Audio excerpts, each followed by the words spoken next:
Welcome to 75 Stories, a podcast created to commemorate the 75th anniversary of Normandale Lutheran Church in Edina, Minnesota. My role at Normandale Lutheran Church is the Director of Children's Ministry and Music. Within that role, I am found wherever the kids are. I spend a lot of time with them on Wednesdays, directing both the children's choir and the cherub choir.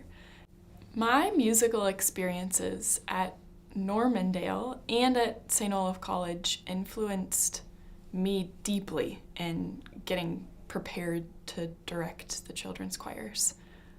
I started singing in children's choir here as a third grader, and I had been in choirs and been really excited about music prior to being here, but it was in the Normandale choirs that I learned how to read sheet music.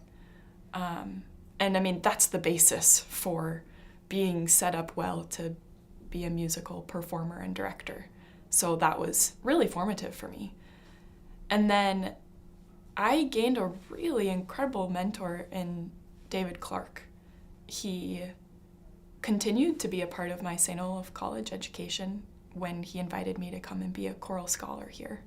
It allowed me to practice directing on really forgiving singers with the adult choir.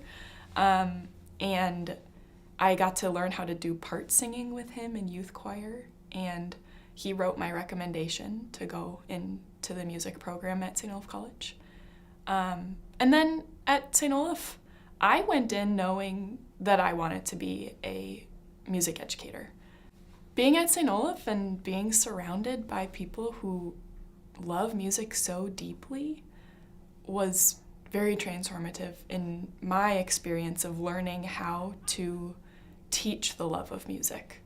It's one thing to sit in the classroom and learn how to direct and how to pick apart a piece of music in order to teach it to somebody, but it's a different thing entirely to know how to make sure that kids love coming to choir. And I think I learned how to do that from the mentors and the colleagues that I met both at Normandale and at St. Olaf. One of the biggest challenges that I face in my position as the Director of Children's Music here is that kids are expected to do a lot these days. Especially at school, they're expected to perform a lot. They're expected to focus for a long time.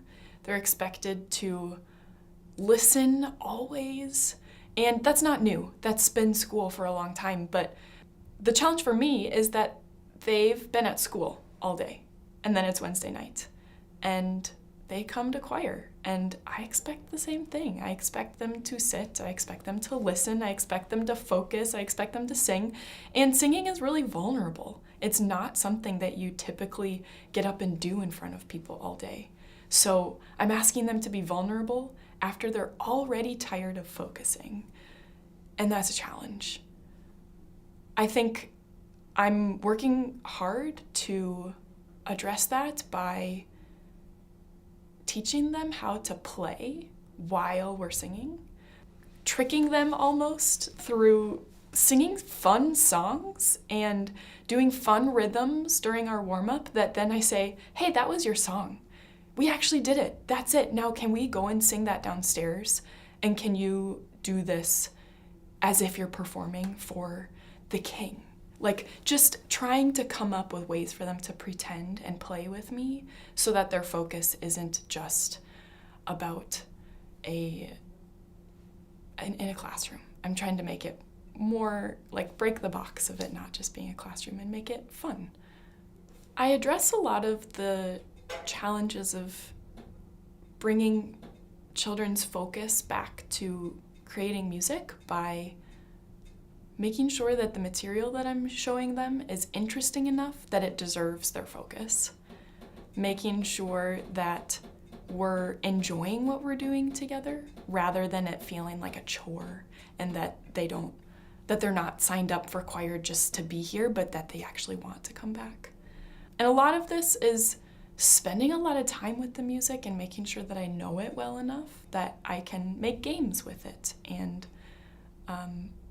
play make-believe with the song and make sure that we're really piecing it together in a nice way so that they know it well, and also we had fun learning it. I feel really proud every time that the choir sings. There's a moment when the choir stops at the end of our song and I cut them off and we get to just stare at each other for a second. And I feel really proud. Mostly just of that they finished the song. And sometimes there's moments that they don't do exactly what we had practiced, or it sounds new to me, but I feel super proud of them. And within that, I feel proud of myself for all that we've accomplished together. They love to be there.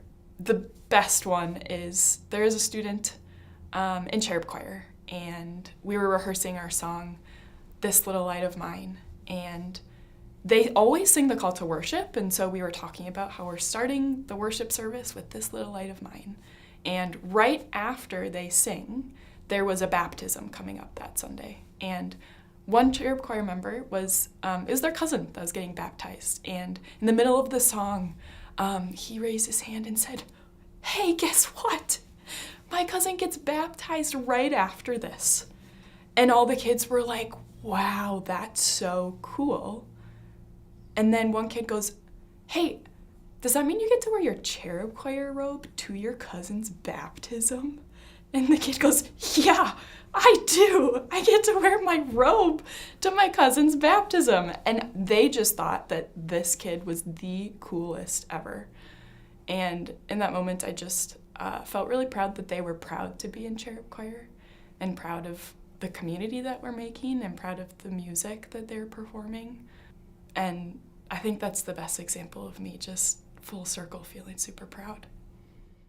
We are so glad you joined us today here at 75 Stories.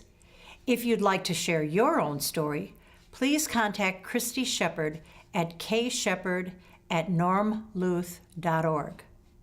Join us next week for another story, and share this podcast with your friends and family. We are all part of the Normandale community.